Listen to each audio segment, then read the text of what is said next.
Oi pessoal, tudo bem?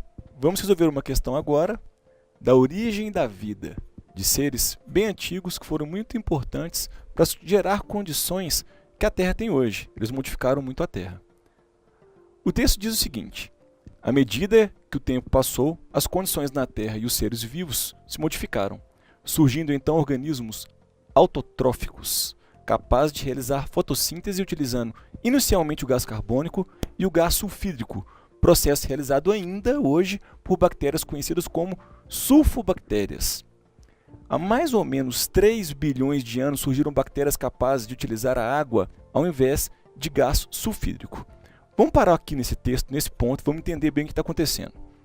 Um ser vivo autótrofo é aquele que tem a capacidade de produzir o seu alimento, que é a glicose. Para ele conseguir fazer a glicose, que é C6H12O6, ele precisa de uma fonte de carbono, ele precisa de uma fonte de hidrogênio e fonte de energia. A fonte de carbono clássica que vai existir é o gás carbônico, é o CO2, que já era usado pelas bactérias mais primitivas e ainda é usado. A fonte de energia, ela pode ser a luz. Se for a luz, está ocorrendo uma fotossíntese, ou então ela pode ser vinda de reações que são reações químicas. Se por acaso a energia vem das reações químicas, aí vai ocorrer uma quimiossíntese. Uma diferença básica de fotossíntese, energia luz, quimiossíntese, energia reações químicas.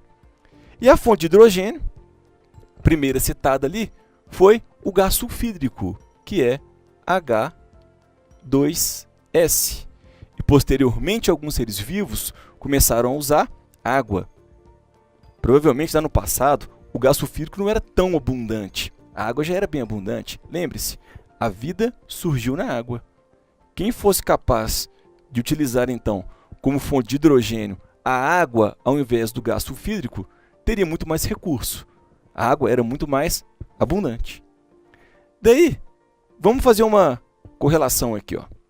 Esse carbono do CO2, ele vai vir para cá, ó, e vai construir parte da glicose. O oxigênio do carbono, do gás carbônico, ele também vai vir para cá, ó. O hidrogênio, que pode ser ou do gás sulfídrico ou então da água, ele vai vir para cá para construir a glicose. E uma observação bem importante é que o enxofre ou então o oxigênio, eles são liberados para onde? São liberados para o ar, se estiver no ar, e naquele momento ali ainda para a água, pois as primeiras reações químicas ocorreram dentro da água. A vida estava ali. Ok. A questão também diz o seguinte, que há mais ou menos 3 bilhões de anos surgiram bactérias capazes de utilizar a água ao invés do gás sulfídrico, como já havia falado, na realização da fotossíntese. E pelo fato de a Terra ter grande disponibilidade de água, essas bactérias espalharam por todo o planeta, causando uma proliferação tão grande que a concentração de oxigênio na atmosfera aumentou. Isso aqui é muito importante. Inicialmente, o oxigênio liberado, ele ficou dissolvido na própria água. Ele também foi muito utilizado para oxidar o ferro, formando óxido de ferro. Então, durante um tempo, ele não aumentou. Só que depois de muita fotossíntese, a taxa ficou tão grande que ele aumentou na água e ainda passou para a atmosfera. E a questão fala que isso causou um grande impacto no ambiente. O impacto ambiental causado pelo aparecimento desse tipo de ser vivo foi... Vamos ver as opções e a gente trabalha em cima delas. Letra A. Destruição da camada de ozônio. Opa, pelo contrário.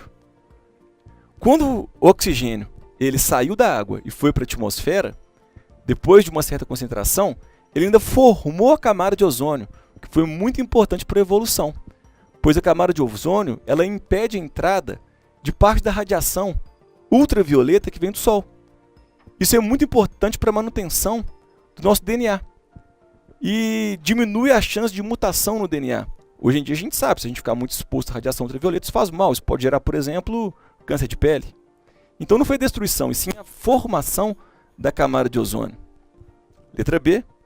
O aumento da concentração de gás sulfídrico na atmosfera terrestre. O gás sulfídrico ele não aumentou, o gás sulfídrico foi o primeiro utilizado. E ele foi consumido na realidade, ele não foi produzido também. Então a letra B também está errada. Letra C, eutrofização. Eutrofização é um outro processo. O prefixo eu vem de verdadeiro, trofização de alimento, é quando se aumenta muito a quantidade de nutriente, nitrato, fosfato, sulfato na água. Isso não está ocorrendo. O que está ocorrendo é a liberação de um gás chamado oxigênio. Então a letra C também está errada.